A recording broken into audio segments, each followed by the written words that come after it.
misericordioso, o único ao qual nós pedimos ajuda.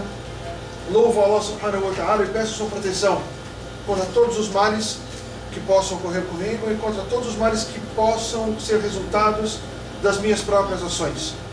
Testemunho que não existe divindade a não ser Allah subhanahu wa ta'ala, o único digno de adoração, e testemunho que o profeta Muhammad sallallahu alaihi wasallam é seu mensageiro. E peço para que a paz e as bênçãos de Allah estejam sobre o profeta Muhammad, sobre toda a sua família, sobre todos os seus companheiros e sobre todos aqueles que o seguem e seguem a sua orientação hoje e até o dia do juízo final.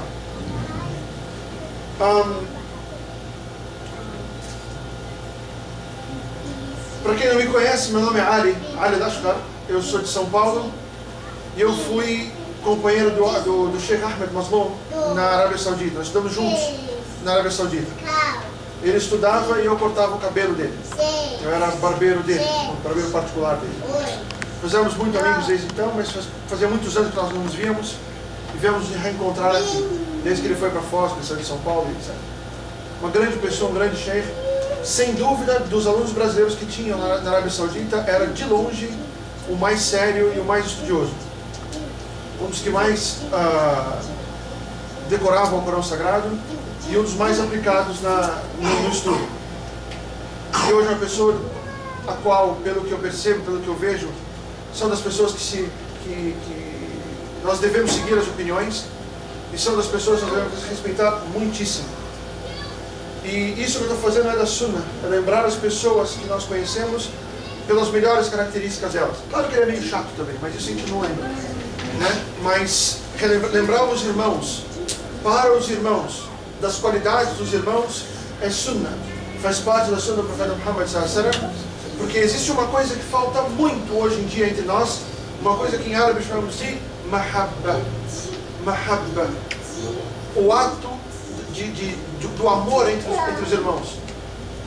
Hoje em dia é engraçado, a gente vê os kufar, a gente vê aqueles que não são muçulmanos, aqueles que não sabem o que é amor, aqueles que não sabem o que é Allah subhanahu wa ta'ala, falando que fulano é amor, não sei quem é amor, e nós temos que ter amor, o amor entre os irmãos, e nos templos onde eles pregam al-kufr wal-ilhad, onde eles pregam a incredulidade e a ausência de Allah muitas vezes, eles pregam o amor entre eles, e nós vemos muitas vezes o amor entre eles, pelo menos nas atitudes. É claro que o que promove o amor entre os kufar não é Allah, o que promove o amor entre os kufar é o shaitan, não tem nenhuma dúvida. Allah prega o amor nos nossos corações, e isso está determinado no Corão Sagrado e na Sunnah do profeta Muhammad sallallahu alaihi wasallam. Existe amor nos nossos corações entre os irmãos, o que não existe é a prática desse amor, infelizmente. Hoje em dia, nós vemos muitas separações, muitas brigas, etc. Isso não pode acontecer, deve haver a mahabba, não só nos nossos corações, e a mahabba não é, veja bem, eu vou antecipar até o assunto que eu queria entrar hoje. O que é a fé? A fé não é aquilo que está no coração? Somente? Não é aquilo que está no coração? Não, a fé não é aquilo que está no coração. Quem me define o que é fé? Por favor. A prática do Islã. Essa é a segunda parte da fé. A terceira parte da fé. Qual que é a primeira? Allah subhanahu wa ta'ala, se a gente pegar a teologia islâmica, nós vemos que a fé ela é dividida em três partes e tem duas características. Três partes e tem duas características. A fé é aquilo que você tem no seu coração, que você professa com as suas palavras e você pratica com as suas mãos. Você pratica com os seus atos. Então não existe fé no coração sem prática. Isso chama-se hipocrisia. E não existe prática sem a fé no coração. Isso chama-se o quê? Também chama-se hipocrisia. A hipocrisia ela vem de duas formas para nós. Não é só eu acredito e não pratico. Isso é uma das partes Desculpa, não é só eu pratico algo que eu não tenho no coração. Isso é que todo mundo conhece como hipocrisia. Fazer aquilo que você não acredita.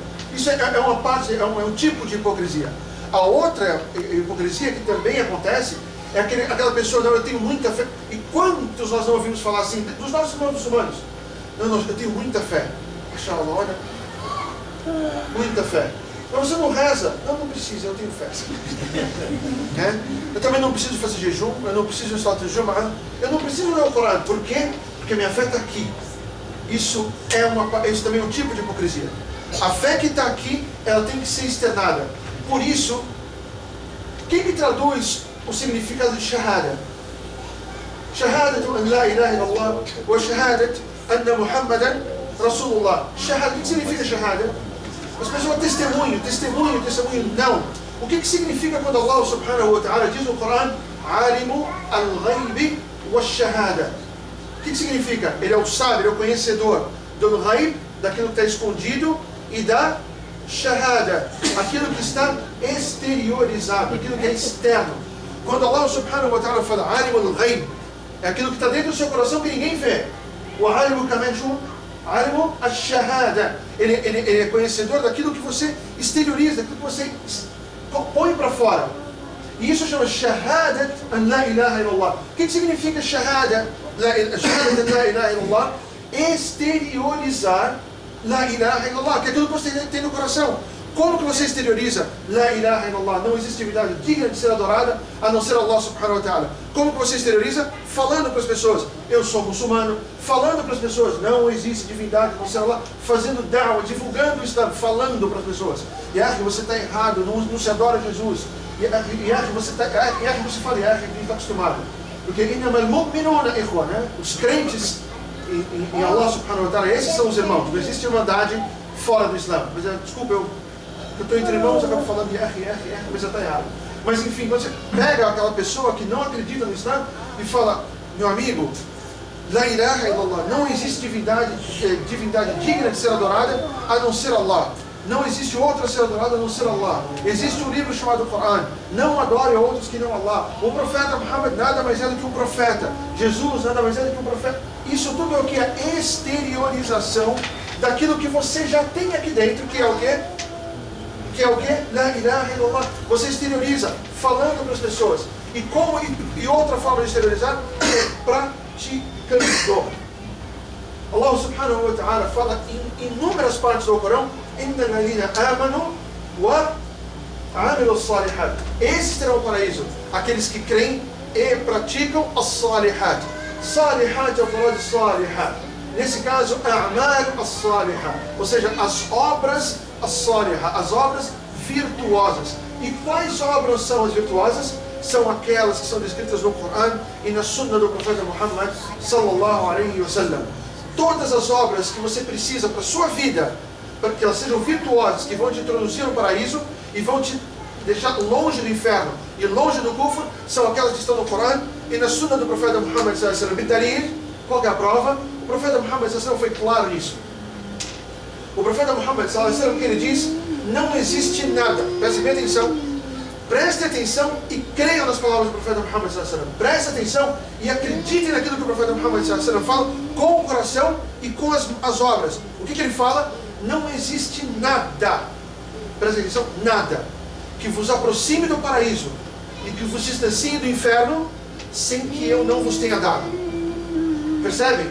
Não existe nada. Tudo o que nós precisamos para se aproximar do paraíso e para nos livrar do inferno está onde?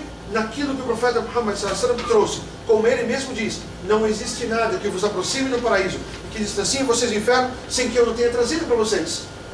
Por isso não precisamos de inovações, não precisamos de, como a gente ouve, né, novas teologias da nossa realidade agora. E, veja bem, não confundam o que eles chamam de fiqh al-waqi', né? A teologia, o entendimento da religião de acordo com os dias de hoje. Isso é um pouco mal interpretado pelas pessoas. A teologia, a sharia, ela nunca muda e nunca vai mudar. Ela foi revelada por Allah subhanahu wa ta'ala naquela época, ela segue a mesma até hoje e vai até o dia do juízo final, até Isa alayhi salam, até o profeta Jesus, que a paz e a bênção sejam com ele. Quando voltar, ele vai se utilizar, ele vai voltar no futuro, não vai voltar agora. Ainda que o Sheikh bin Baz, rahimahullah, disse, pelo que eu ouço falar do mundo externo, do mundo ocidental, se não for agora que o profeta Jesus vai voltar, então eu não sei mais quando ele volta. De tantas loucuras que estão acontecendo hoje, o dia do juízo final está muito próximo. E Jesus iria voltar muito próximo do dia do juízo final.